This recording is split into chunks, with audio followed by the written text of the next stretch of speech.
देश का युवा सरकार से जवाबदेही मांग रहा है। इसी तरह कानून था, उसमें सजा का प्रावधान थोड़ा आपने बढ़ा दिया।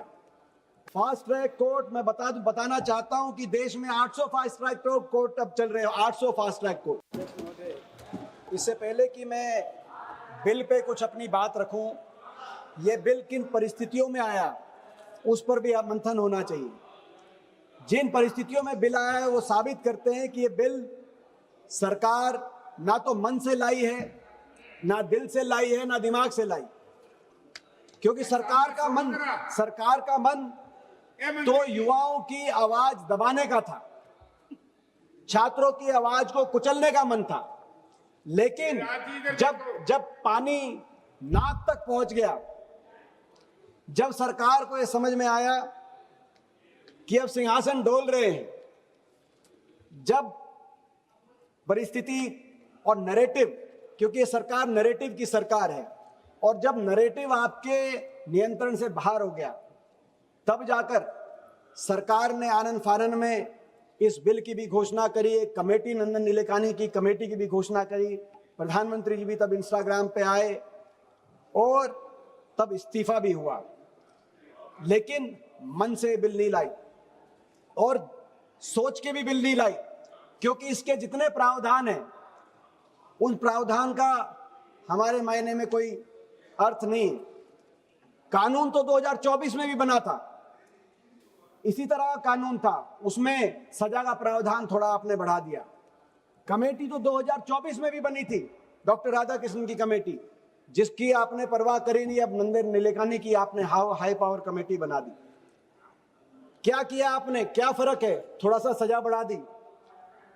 दूसरा क्या फर्क है? आपने कहा फास्ट ट्रैक कोर्ट होगा। यह भी एक नया जुमला है बीजेपी का, fast track court. Fast track court मैं बताना चाहता हूं कि देश में 800 फास्ट ट्रैक कोर्ट अब चल रहे हैं, 800 फास्ट ट्रैक कोर्ट, जिसमें 2.5 लाख केसेस पेंडिंग है।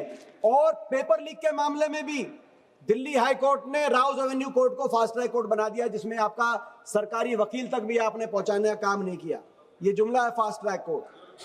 आपने कहा कि अब जांच 60 दिन में करेंगे, ये नया प्रावधान आपने कर दिया। कैसे करेंगे? सीबीआई करेगी।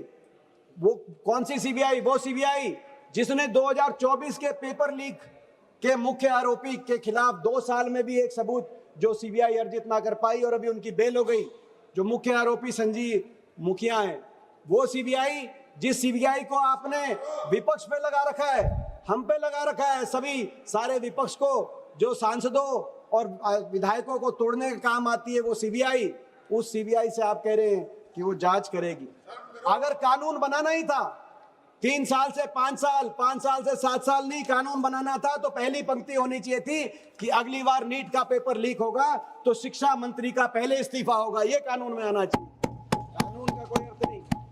मगर इन परिस्थितियों में आया, जिस परिस्थिति में आपका सिंहासन डोल रहा था, जब आपको यह समझ में बात आई कि अब शिक्षा मंत्री तक नहीं, देश का युवा सरकार से जवाबदेही मांग रहा है, और अगला नंबर किसी का लग सकता है, वहां पे नारे चले, वहां के नारे सुनने की आपको आवश्यकता है। जब ये नारे चले कि शिक्षा मंत्री तो झांकी है, प्रधानमंत्री बाकी है, जब ये बातें आई वहां से, उस समय इन परिस्थितियों में ये जो बिल है, इसीलिए ये सबूत है आपकी हार का और देश के छात्रों की, युवाओं की जीत का ये सबूत है। मैं देश के युवाओं को, छात्रों को बधाई देता हूं, जिस तरीके से उन्होंने देश में दिखा दिया कि वो देश के भविष्य नहीं है, मगर वर्तमान में भी एक समझदार देश की ऐसी आवाज है जिन्होंने बिना हिंसा या कोई ऐसा रास्ता लिए, अहिंसा के रास्ते, अपनी रचनात्मक रूप से आप देश के गंभीर मुद्दों को आपकी कान तक पहुंचाने का काम किया। आपने देखा उनके हाथ में पत्थर नहीं थे, उनके हाथ में संविधान था, उनके हाथ में टेलीफोन था जिससे किसी ने रील बनाई, किसी ने मीम बनाया, किसी ने गीत गाया, और उन्होंने दिखा दिया कि हमारे प्रजातंत्र में सवाल पूछने वाले देशद्रोही नहीं लेकिन प्रजातंत्र के प्रहरी हैं। उन्होंने बता दिया, उन्होंने दिखा दिया। आज ये चर्चा इस बात का सबूत है कि देश की युवा पीढ़ी ने, जेन जी ने यह दिखा दिया कि देश में, प्रजातंत्र में असली मालिक, प्रजातंत्र में जनता है, प्रजा है, राजा नहीं। असली राजा प्रजा ही है। ये दिखा दिया। ये जेनजी जिनके जबान पे शहीद आजम भगत सिंह का इनकलाब जिंदाबाद का नारा था, और जब वो कभी आपसे टकराते थे तो दूसरा नारा देते थे, वास्ते गुने हुइयां, एक नारा देते थे, वास्ते गुने हुइयां। आपको समझ ना आए तो आप घर जाके गूगल पे आप सर्च कर लेना ये क्या नारा है। वो नारा देते थे वास्ते गुने हुइयां, और वो नारा देते थे इतने प्यार से, इतनी खूबसूरत तरीके से इस्तीफा मांगते थे। कहते थे जब आपसे इस्तीफा भी मांगते थे तो कहते थे कुचू पुचू इस्तीफा दे दो, आज हमारा जन्मदिन है। ऐसी हमारा अगली पीढ़ी, हमें गौरव है हमारी अगली पीढ़ी पे। लेकिन 12 साल की आपकी सरकार के बाद हमारा भविष्य, देश का भविष्य, अगली पीढ़ी चौराहे पे आ गया। ये आपकी 12 साल की सरकार का रिपोर्ट कार्ड है। जिस अगली पीढ़ी के जवान पे जब चौराहे पे आया तो कहा कि इस सरकार में हमारा भविष्य चौपट हो गया। ये आपका रिपोर्ट कार्ड है। उन्होंने कहा कि हमारी शिक्षा व्यवस्था चौपट हो गई इस सरकार में, ये आपका रिपोर्ट कार्ड है। उन्होंने कहा परीक्षा व्यवस्था चौपट हो गई, ये आपका रिपोर्ट कार्ड है। उन्होंने कहा रोजगार व्यवस्था इस सरकार में चौपट हो गई, ये आपका रिपोर्ट कार्ड है। और आपका रिपोर्ट कार्ड ये है, इन 12 साल के बाद लोकतांत्रिक व्यवस्था भी चौपट हो गई, इसीलिए देश के भविष्य को चौराहे पे आना पड़ा। लोकतांत्रिक व्यवस्था चौपट हो गई आपके समय। जिस व्यवस्था में संवाद का स्थान होना चाहिए, अकाउंटेबिलिटी की बात होनी चाहिए, संवाद का कोई स्थान नहीं बचा।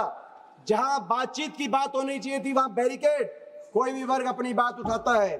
और जब अकाउंटेबिलिटी की बात होती है तो आपके मंत्री कहते हैं हमारे सरकार में इस्तीफे नहीं होते।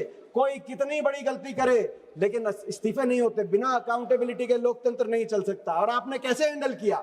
वही ऐसे हैंडल किया जब आपने किसान आंदोलन में, जो हमारी बेटियां बैठी थी पहलवान, उनके आंदोलन में और बाकी हर आंदोलन में आपने उसी रूप से इस आंदोलन को भी, जब हमारा देश का युवा निकला तो आपने क्या किया? टूल किट उनके ऊपर, वही टूल किट बीजेपी की। पहले नोएडा में बैठी मीडिया ने इनको देशद्रोही बताया, बीजेपी के आईटी सेल ने इनको विदेशी ताकतों से उनको प्रेरित बताया, उनको यूनिवर्सिटीज। ऑर्डर है मेरा रूल नंबर 352(4). मैडम, इसमें ये रूल साफ कहता है कि member while speaking shall not reflect on any determination of the house except on A motion for residing it. ये एक वर्ड भी इस बिल के बारे में नहीं बोल रहा है, बाकी पूरी दुनिया इनको मना किया जाए कि ये बिल पर बोले।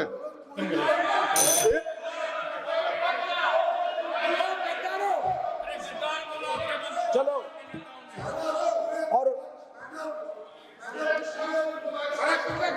देखिए उसके बाद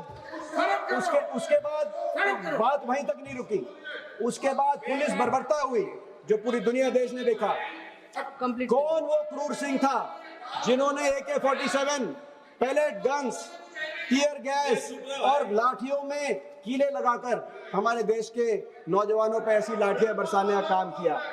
और भाजपा के कई ये बोल रहे हैं अभी भी थमे नहीं है।